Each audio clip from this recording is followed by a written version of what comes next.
Hello everyone, welcome to Sanmarga classes. ಮುಂದಿನ ಪ್ರಶ್ನೆ, ವಿವಿಧ ವ್ಯವಹಾರ ಸಂಘಟನೆಗಳ ಹುಟ್ಟು ಎನ್ನುವಂತಹ ಚಾಪ್ಟರ್ ಇಂದ ಖಾಸಗಿ ರಂಗದ ಸಂಘಟನೆಗಳ ವಿಧಗಳು ಯಾವುವು?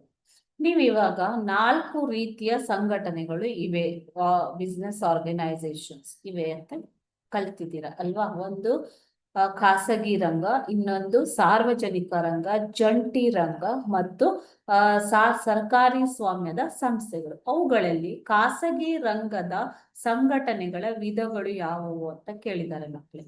ಖಾಸಗಿ ರಂಗದ ಸಂಘಟನೆಗಳಲ್ಲಿ ಮುಖ್ಯವಾಗಿ 2 ಪ್ರಕಾರಗಳಿವೆ. ಒಂದು ಸಣ್ಣ ಪ್ರಮಾಣದ ಸಂಘಟನೆಗಳು ಮತ್ತು ಎರಡನೇದಾಗಿ ದೊಡ್ಡ ಪ್ರಮಾಣದ ಸಂಘಟನೆಗಳು. ಓಕೆ, ಸಣ್ಣ ಪ್ರಮಾಣದ ಸಂಘಟನೆಗಳಲ್ಲಿ ಏಕ ವ್ಯಕ್ತಿ ಮಾಲೀಕತ್ವದ ಸಂಸ್ಥೆಗಳು ಅಂತಂದ್ರೆ ಸೋಲ್ ಪ್ರೊಪ್ರೈಟರ್ಶಿಪ್ ಅಂತ ಕರೀತಾರೆ ಇದನ್ನ. ಓಕೆನಾ? ಸೊ ಒಬ್ಬನೇ ವ್ಯಕ್ತಿ ಮಾಲೀಕನಾಗಿರುವಂತಹ ಸಂಸ್ಥೆ ಸೋಲ್ ಪ್ರೊಪ್ರೈಟರ್ಶಿಪ್. ಅದೇ ರೀತಿ ಪಾಲುದಾರಿಕೆ ಅಂತಂದ್ರೆ ಪಾರ್ಟ್ನರ್ಶಿಪ್. ಇಲ್ಲಿ 2 ಅಥವಾ ಹೆಚ್ಚು ವ್ಯಕ್ತಿಗಳು ಲಾಭ ಹಂಚಿಕೆಗೋಸ್ಕರ ಒಪ್ಪಂದವನ್ನ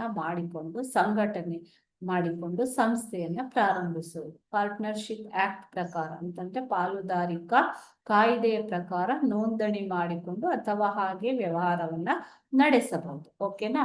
ಮುಂದಿನದು ಹಿಂದೂ ಅವಿಭಕ್ತ ಕುಟುಂಬ, HUF ಅಂತ ಇದನ್ನ ಕರೀತಾರೆ. HUF ಅಂತಂದ್ರೆ ಇದು ಭಾರತದಲ್ಲಿ ಮಾತ್ರ ಅಸ್ತಿತ್ವದಲ್ಲಿರುವಂತಹ ಒಂದು ವ್ಯವಹಾರ ಸಂಸ್ಥೆ.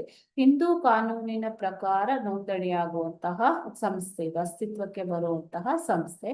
ಇದರಲ್ಲಿ ಹಿಂದೂ ಕುಟುಂಬದ 3 ತಲೆಮಾರಿನ ಪುರುಷರೆಲ್ಲರೂ ಸದಸ್ಯರಾಗಿರುತ್ತಾರೆ. ಅದೇ ರೀತಿ ಒಬ್ಬ ವ್ಯವಹಾರವನ್ನ ಮೇಲ್ವಿಚಾರಣೆ ಮಾಡಿಕೊಳ್ಳುವ ಮುಖ್ಯ ವ್ಯಕ್ತಿ, ಆತನನ್ನ ಕರ್ತ ಅಂತ ಕರೀತಾರೆ ಮಕ್ಕಳು. ಓಕೆ, ಸೊ ಈ ರೀತಿ ಸಣ್ಣ ಪ್ರಮಾಣದ ಅನೇಕ ಸಂಘಟನೆಗಳು ಇವೆ.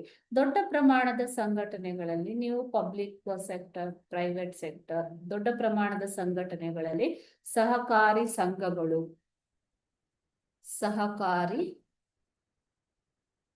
ಸಂಘಗಳು ಅಂದ್ರೆ ಕೋಆಪರೇಟಿವ್ ಸೊಸೈಟೀಸ್ ಅಂತ ಹೇಳ್ತೀವಿ. ಓಕೆನಾ? ಕೂಡು ಬಂಡವಾಳ ಸಂಸ್ಥೆಗಳು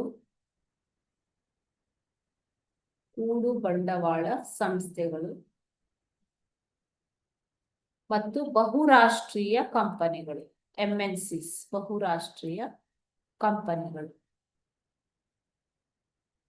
ಈ ರೀತಿ 3 ವಿಧಗಳು ಇವೆ. ಓಕೆ, ದೊಡ್ಡ ಪ್ರಮಾಣದ ಸಂಘಟನೆಗಳಲ್ಲಿ ಸಹಕಾರಿ ಸಂಘಗಳು, ಕೂಡು ಬಂಡವಾಳ ಸಂಸ್ಥೆಗಳು, ಜಾಯಿಂಟ್ ಸ್ಟಾಕ್ ಬಿಸ್ನೆಸ್ ಅಂತ ಕಂಪನೀಸ್ ಅಂತ ಹೇಳ್ತೀವಿ, ಬಹುರಾಷ್ಟ್ರೀಯ ಕಂಪನಿಗಳು, MNCs. ಓಕೆ, ಈ ರೀತಿ 3 ಪ್ರಕಾರಗಳಿವೆ. ಇವು ಖಾಸಗಿ ರಂಗದ ಸಂಘಟನೆಯ ವಿಧಗಳು. Thank you.